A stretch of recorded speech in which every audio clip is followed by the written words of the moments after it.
Първите ми спомени, свързани с каране на колело, са, ако не се лъжа, Зайка Люкс с помощни колелца в докторската градинка. След което много мечтаях да имам BMX, обаче имах балканче, от тези по-големите с облегалката.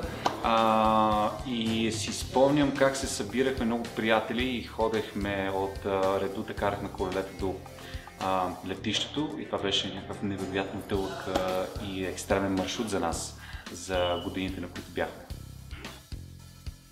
Карането на колело ни дава преди всичко здраве, защото това е кардио упражнение.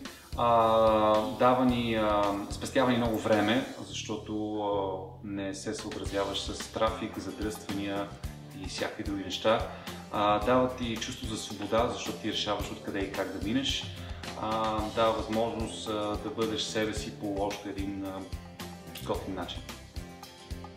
Аз карам велосипед. Последвай ме, защото е готино, защото сме много и защото само у нас има хора, които си мислят, че ако караш велосипед нямаш пари.